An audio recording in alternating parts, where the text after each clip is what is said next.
Darkwing Blast is going to change Yu-Gi-Oh yet again. And if you think that your deck could just waltz on by without checking cards from this set, you gonna get clapped. There are some amazing new strategies, upgraded strategies, but even more importantly, powerful staple Yu-Gi-Oh cards to help you improve your deck. And in this video, I'm gonna be giving you the rundown on the most powerful staple cards post Darkwing Blast. So, what exactly is a staple Yu-Gi-Oh card? Well, in case you didn't know, a staple Yu-Gi-Oh card is a generic Yu-Gi-Oh card that can be played inside of most decks and is fairly powerful. I want you to let me know, what is your favorite staple Yu-Gi-Oh card as we get on into this format and talk about the most powerful.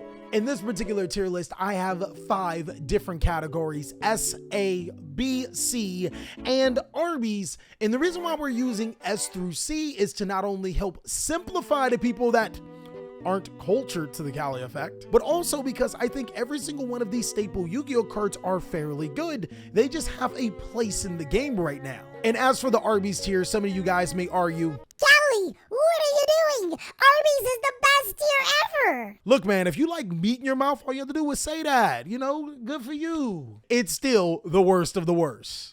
So let's go ahead and jump on in and start with talking about Called by the Grave. Now, Called by the Grave, you would think would see less play inside of a format with less hand traps, but to be honest, this card is still S tier. Even with the new Bestial cards, we can expect Tearlament to be a fairly strong archetype inside of this format, and the crazy thing about it is that Called by the Grave can hit both. Called by the Grave can banish Tearlament monsters when they want to activate their effective fusion summon, and of course, prevent their effects for the next turn. Being able to banish Tearlament Halfness is my favorite, and if your opponent ever needed to banish light and dark monsters for their Bestial monsters to summon, well, banishing said monster with Called by the Grave will prevent them from summoning it. Called by the Grave overall just has way too many situations that works in its favor. This is almost a mandatory card. I mean, personally, I feel it's a bannable card at this point in time. Called by the Grave is great, but where exactly does Change of Heart stand? Well, Change of Heart is extremely solid, especially if you are playing a deck that link summons a lot and the link requirements are generic, or you can fusion summon with your opponent's cards. One thing that I've noticed not only in the Power of the Elements format, but from what I've seen the Darkwing Blast format too, is that there aren't a lot of negations that your opponent will summon. I mean, sure, there's monster negations, but when it comes to spell and traps, not so much. Change Art actually becomes even more powerful with Z-Lantis coming out, allowing you to link summon with link 4s. All you gotta do is change your heart your opponent's Appaloosa Bull of the Goddess or Access Code Talker, and then you just get your ball started. This card is pretty ridiculous right now, but not as ridiculous as Cosmic Cyclone. I'm gonna slam it in the A tier. Cosmic Cyclone is easily the best back row removal in Yu-Gi-Oh because it does not destroy and it banishes. Being able to banish your opponent's Tearlament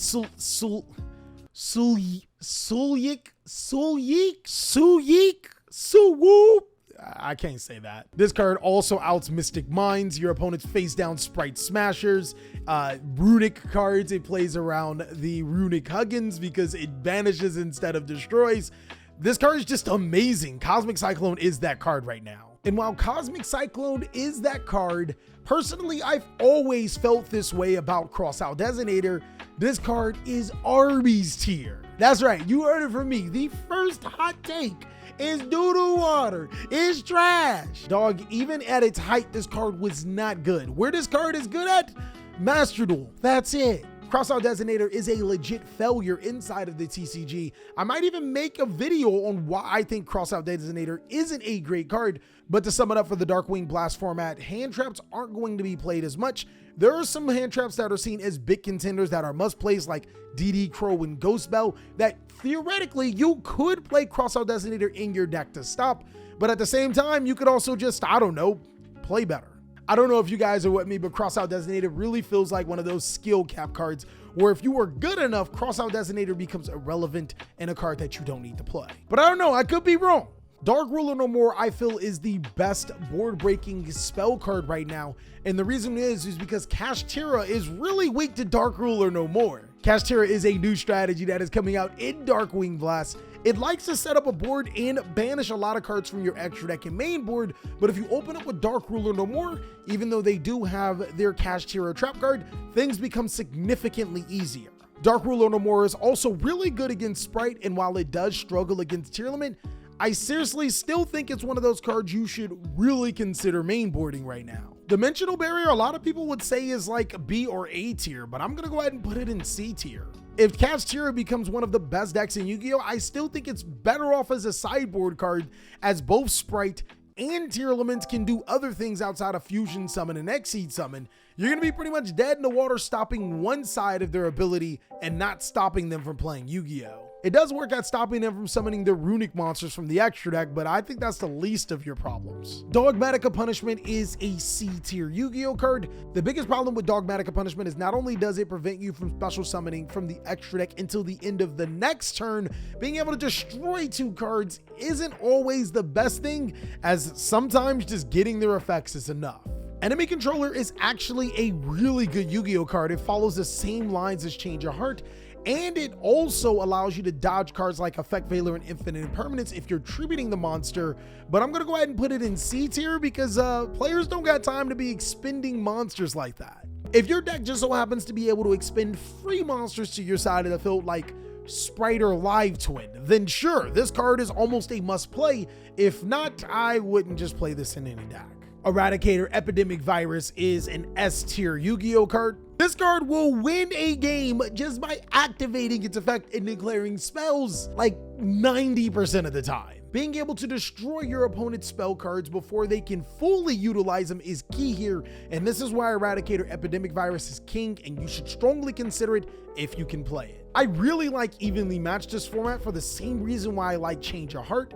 Evenly Matched is in a format where not a lot of players can use spell and trap card negates, so being able to evenly match their board, yo, come here. I see you got this board, but it would be pretty even if I made it 1 card. I think that it is a pretty powerful staple Yu-Gi-Oh card right now that you could mainboard in the correct deck. Speaking of cards that break your opponent's board, Forbidden Droplet, I'm gonna go ahead and put it in the B tier. I don't think that Forbidden Droplet is as strong as Dark Ruler no more just because of the resources, but there are a lot of times where A, you want to inflict damage, and B, you need to be able to activate in certain phases, like, I don't know, the battle phase, draw phase, standby phase, end phase, you know, just the phases that your opponent has too, and it's good to have that. The biggest drawback for Forbidden Droplets in this current format is resources. Sometimes you expend too many resources in a format that is about the grind game, and you kind of just get grinded out. Forbidden Droplets also isn't as powerful as it was in previous formats, though I don't think that that's necessarily bad. The worse Forbidden Droplets is, the better of a format we're in, actually. If I had to rate Gozen Match, oh man, this is interesting, because in theory, Gozen Match should be here, but then I start to remember that Tier Element players pretty much play exclusively Dark, and Sprite players not only mainboard Sprite Smashers to out this card, they can play Fire a lot. There's also Bestial, Rocket Dragon Link, and Despio, which either can play around Gozen Match or have the out easily. It's not looking good for Gozen for those reasons. I would have to say that is just a little bit too much back row disruption, as well as decks just naturally being able to play around Gozen. That would put it in C tier for me. Anti-Spell Fragrance is another C tier Yu-Gi-Oh card. Now, Anti-Spell Fragrance is either a card that is like really good, like ridiculously bannable type good, or it's alright. And the reason why it's in the it's alright category is because monster effects are taking a bit of a precedence over spells.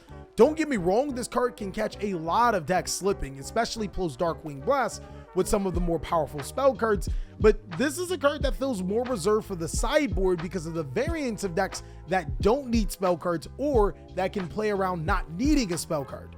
Also, quick play spells can just be activated in response to this card, and that makes me feel sad. Harpy's Feather Duster, I mean, it fills C tier. It can't out Mystic Mind decks because they play runic cards to protect it. It can't out Tier Limit Solyik because it gets them a free search. And there aren't a lot of decks that play a ton of Backrow, so I think Harpy's Feather Duster is in the main board. Ice Dragon's Prison is 100% Arby's tier, my guy. Now I 100% hear you, my guy. This card stops tier limits for fusion summoning. You can summon it and banish too. It's really good against Misty too. Just summon a dragon and banish it too. Don't get me wrong, that very much could happen. But this card is pretty mediocre against every other matchup, and Bestial should be banishing your cards, big dog. I apologize if I'm saying this wrong, but Kshatri-la Fenrir is a new card from Darkwing Blast. This card has some really good effects. It allows you to summon itself if you control no monsters, and then you can add a Kshatri-la card from your deck to your hand. Then if it declares an attack or your opponent activates a monster effect, you can banish one card face down. This card actually seems extremely good. I actually think that it is a card that everyone should be picking up 3 copies of, regardless if you play Kshatri-la or not. One thing that I find really interesting about Kshatri-la Fenrir is that it's more powerful in decks that aren't in the meta right now. This deck doesn't work as well when used in decks like Tearlament and Sprite, but decks like Virtual World and Punk, this card is amazing. For the decks that aren't meta, I think that this card is a solid A tier. It provides an excellent source of interruption if you're starting off going first. It's a great card when going second, allowing you to break those boards a little bit. And for a lot of decks, it is also an excellent extra deck extender. But for the top tier decks, I think it's closer towards C. Those decks won't be able to gain the full utility of Kshatri-la Fenrir. I'm actually gonna leave it at C tier, even though overall I do think it's A tier, just to get to the people that didn't hear my opinion on it. Lightning Storm is also a card that hits the C tier.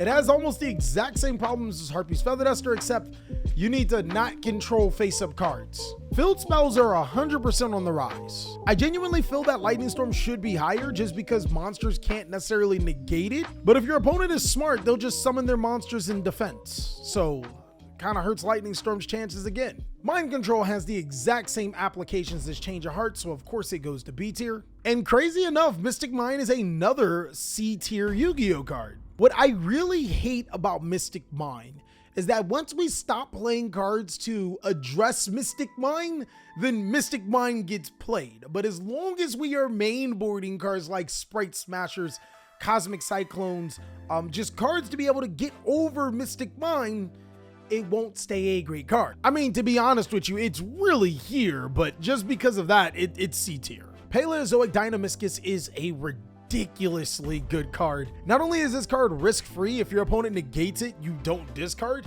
It also is a chump body to your side of the field. This card is actually amazing for Tearlament. And for other strategies, it's still really good at being able to remove some of your opponent's biggest threats, whether it's spell or trap cards or their monsters. Gotta love that banish effect, guys. Raigeki is pretty B tier, and this is where I'm kind of conflicted with Lightning Storm. Lightning Storm technically does the same thing if they're playing Link monsters or if they're foolish enough to put their monsters in attack. But Raigeki does not have those restrictions, and you can just activate it no matter what. You also can Raigeki and then follow up with another Raigeki. I'm such a poet. Rivalry of the Warlords post Darkwing Blast. The thing that's really interesting about this is that it's better than Gozen Match. You would think, right? Decks like Tearlament and Sprite have a really hard time playing around Rivalry, but then there's still cards like Cosmic Cyclone and Paleozoic Dynamiscus in the format. There's also Bestial and Kshatri-la, which are strategies that can completely play under Rivalry of the Warlord. Now, if Kshatri-la and Bestia Dragon Link become tier 1 decks, I think that this is C tier. But hypothetically, if decks like Kshatri-la, Bestial, Dragon Link, and Black Wings don't become very popular decks, this could go to B and possibly even A tier. Even with the Backrow Destruction, Rivalry of the Warlords is just really solid from time to time, but I'm gonna keep it here. Skill Drain, this card has not done anything in quite some time. I mean, other than piss off boomers and glue eaters, Skill Drain has not been a great card. I think the biggest reason why this card has not been powerful is that tier limits can actually play it, and going into Darkwing Blast, well, those decks can just summon big monsters. They can do your thing, Skill Drain players. Solemn Judgment is still an A tier Yu-Gi-Oh card. I like this card more so in the sideboard than the main board, but you can make a case by using this card to be able to stop your opponent's cards like Dark Ruler No More. It can win you the game. It also is one of the only outs to eradicate or epidemic virus too. Solemn Strike amazingly continues to underperform, like jeez. The reason why I say that Solemn Warning continues to underperform is strictly because there is a lot of graveyard effects, and you don't want to trade a Solemn Strike for an effect. You want to trade a Solemn Strike for a monster destruction and an effect. That's normally the best case scenario. Solemn Warning at this point in time still serves to be a better card than Solemn Strike, which is really weird. Keep in mind, Solemn Warning can stop spell effects to special summon monsters from the graveyard, as well as normal summons too, something that if you stop a Sprite player, or sometimes even a Kshatri-la player, they could really be put in a bump. Oh yeah, and almost forget, stop a Blackwing player, they're gonna lose their mind. The new Spellbound TCG exclusive from the Darkwing Blast set states all face-up monsters your opponent currently controls cannot be tributed or used for material as fusion, synchro, exceed, or link summon into the end of this turn. When I first read this Yu-Gi-Oh card, I thought it was the best Yu-Gi-Oh card of all time until somebody pointed out it says currently. Well, damn, I still can't read. The biggest thing that is setting Spellbound back is it says currently on the field, meaning that if your opponent summons new monsters to their side of the field, they'll be able to use those, but they still won't be able to use the monsters that they control. I'm gonna go ahead and make a really bold take. I think that Spellbound is a solid Yu-Gi-Oh card. Not every single time your opponent will have the correct extender to be able to continue to play, but more importantly, Spellbound is a quick play spell Yu-Gi-Oh card, which allows you to be able to address tributing in general. I think that that's a big reason why Spellbound may see play in the near future. Summon limit is easily, it's A tier. Almost every single, actually I think every deck in Yu-Gi-Oh summons more than 2 times a turn. This could actually be used in a deck that summons multiple times as you just set up your board, flip summon limit, and basically this is the New Age Vanity's Emptiness. Keep in mind, even while face down, summon limit still counts the monsters previously summoned that turn. The new Simult Archfiend states that neither player can special summon a second monster type, exceed, synchro, fusion monster as they control. And if you control, I think, multiple types, your opponent's monsters lose 500. No. If my opponent already controls one of those types, more often than not, they are going to be in a great position. This card, I'm not so hype over. Super Polymerization is a walking W. It almost can be an A tier actually, with Rocket Dragon Link running around with all those dragons and dark monsters. Sprite is a lot less protected by Super Polymerization. Tier elements can still get the Super Polymerization. Blackwings are a deck full of dark monsters. Oh man, this is gonna be fun. I think Terrors of the Overroot is ridiculously underrated. But if we're gonna be objective, it is a destruction card, but it can destroy spells and traps too. But at the same time, it's a destruction card. I'm like so torn between this card because like it destroys, and yes, it gives your opponent a card, but at the same time, it can destroy anything. That I think is the huge difference between this card and a lot of others. You know, I'm gonna go ahead and say it. I'm gonna go ahead and put it in the B tier. I think that this card is gonna be really good at addressing a lot of cards in Yu-Gi-Oh! There can be only one with Kshatri-la and the Dragon deck, and also Blackwings coming around if Blackwings become really competitive. I'm on the fence about that archetype.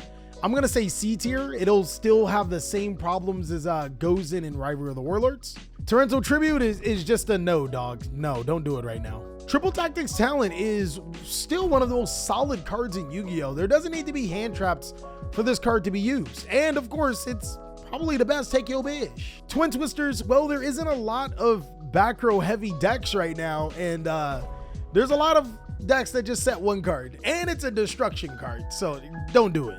And Ultimate Slayer, boy, I think Ultimate Slayer is here.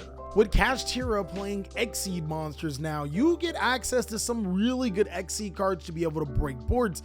Also, keep in mind, Ultimate Slayer cannot be responded to by your opponent's monster effects. It helps you break tier boards. It just does so much. The only drawback, it can be errated, just like Triple Tactics Talent and Dark Ruler. That's it other than that. And that is all that I have for the Staples tier list post Darkwing Blast. I want you to let me know if there's something that I missed. Go ahead and let me know down below in the comment section. But also, if you think that I put a card a little bit too high, maybe a little bit too low, I want to hear your reasons why. Go ahead and check out these videos, big dog, for more awesome TheCaliEffect content.